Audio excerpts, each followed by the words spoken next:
अनिरुद्ध ओबेरॉय है नाम hospitality industry में सम्मान और डर दोनों ही पैदा करता था। 23 वर्षीय अनिरुद्ध ने अपने पिता के एक छोटे से होटल को देश के सबसे बड़े होटल चेन में बदल दिया था।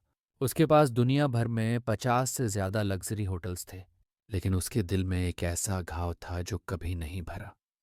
उसकी बेटी की मौत।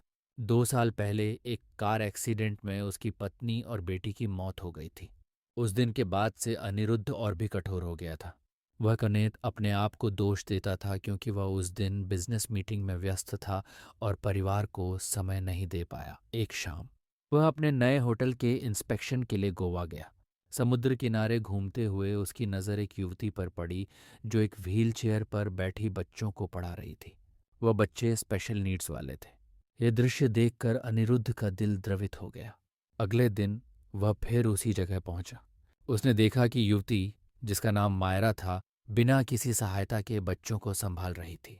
उसके पैरों में चोट के निशान थे। अनिरुद्ध ने पास जाकर पूछा, क्या मैं आपकी कोई मदद कर सकता हूँ? मायरा ने मुस्कुराकर कहा, धन्यवाद, लेकिन मैं संभाल लूंगी। ये बच्चे मेरी ताकत है। धीरे धीरे अनिरुद्ध रोज मायरा और बच्चों से मिलने आने लगा। उसने पाया कि मायरा एक एक्स कैथरीना डांसर थी जिसका एक्सीडेंट में करियर खत्म हो गया था, लेकिन उसने हार नहीं मानी और स्पेशल नीड्स वाले बच्चों के लिए एक सेंटर खोल लिया। एक दिन मायरा ने पूछा, आप तो हमेशा उदास रहते हैं, क्या बात है? अनिरुद्ध ने अपनी कहानी सुनाई, अपनी पत्नी और बेटी के बारे में, अपने गिल्ट के बारे में। पहली बार उसने किसी के सामने अपना दर्द बांटा। मायरा ने कहा, मैं समझ सकती हूँ आपका दर्द, लेकिन मौत जीवन का अंत नहीं है। आपकी बेटी आपके दिल में हमेशा जीवित रहेगी। उस रात अनिरुद्ध ने एक सपना देखा। उसकी बेटी उसे कह रही थी, पापा खुश रहो, मुझे तुम्हारे उदास चेहरे से दुख होता है। अगले दिन अनिरुद्ध ने एक बड़ा फैसला लिया। उसने मायरा के सेंटर के लिए एक नई बिल्डिंग दान की और सभी बच्चों की शिक्षा का खर्च उठाने का वादा किया। मायरा ने कहा, पैसा ज़रूरी है, लेकिन उससे ज़्यादा ज़रूरी है आपका वक्त। ये बच्चों को पिता की ज़रूरत है। यह बात अनिरुद्ध के दिल को छू गई। उसने अपनी कंपनी का काम कम कर दिया और ज़्यादातर वक्त सेंटर में बिताने लगा। वह बच्चों को पढ़ाता, उनके साथ खेलता और धीरे धीरे उसका दर्द कम होने लगा। 1 साल बाद अनिरुद्ध ने मायरा को प्रपोज किया। उसने कहा, तुमने मुझे जीना सिखाया, तुम्हारे बिना मेरी जिंदगी फिर से अधूरी है।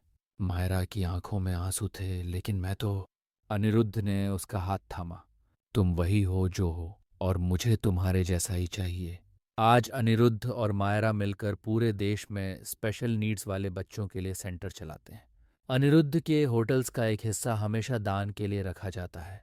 एक इंटरव्यू में अनिरुद्ध ने कहा, मैंने सोचा था कि मेरी जिंदगी खत्म हो गई है, लेकिन मायरा ने मुझे दूसरा मौका दिया।